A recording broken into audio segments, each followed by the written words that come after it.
ശബരിമലയിൽ ഏത് പ്രായത്തിലുമുള്ള ഭക്തകൾക്ക് ദർശനം നടത്താമെന്ന സുപ്രീം കോടതി വിധിക്ക് പിന്നാലെ അത് നടപ്പാക്കാനൊരുങ്ങുന്ന പിണറായി സർക്കാരിനെതിരെ രാഷ്ട്രീയ ഭേദമന്യേ പലരും തിരിഞ്ഞുകൊത്തുമ്പോൾ ചരിത്രപരമായ ഈ വിധി ഉണ്ടായതിനു പിന്നിൽ രണ്ടു പേർക്കാണ് പ്രധാന പങ്കുള്ളത്. അവരാരാണ്? അവരെക്കുറിച്ച് അറിയാം.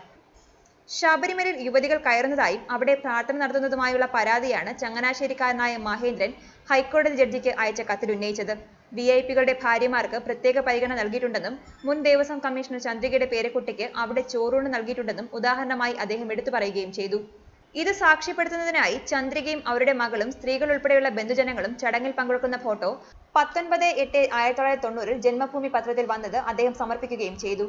ബന്ധപ്പെട്ടവർക്കെതിരെ ഉചിത നടപടി സ്വീകരിക്കണമെന്ന ആവശ്യവും കോടതിയിൽ ഉന്നയിച്ചു.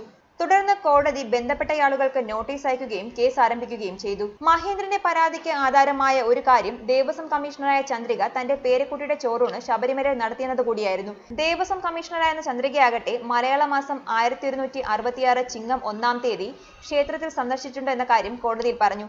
10 മുതൽ 50 വയസ്സ് വരെയുള്ള സ്ത്രീകളുടെ പ്രവേശനം സംബന്ധിച്ച നിരോധനം മണ്ഡല മകരവിളക്ക് വിഷു സമയത്ത് മാത്രമാണ് ഉള്ളതെന്നും മറ്റു സമയങ്ങളിൽ നിയന്ത്രണമില്ലെന്ന കാര്യവും അവർ വ്യക്തമാക്കിയതായി ഹൈക്കോടതി വിധിയിൽ തന്നെ രേഖപ്പെടുത്തുന്നുണ്ട്. പ്രതിമാസ പൂജ സമയത്ത് ക്ഷേത്രത്തിൽ സ്ത്രീകളുടെ പ്രവേശനം നടക്കുന്നത് ക്ഷേത്രത്തിന്റെ ആചാരാനുഷ്ഠാനങ്ങൾക്ക് വിരുദ്ധമായല്ല എന്ന നിലപാട് അവർ സ്വീകരിച്ചതായും വിധിയിൽ പറയുന്നു.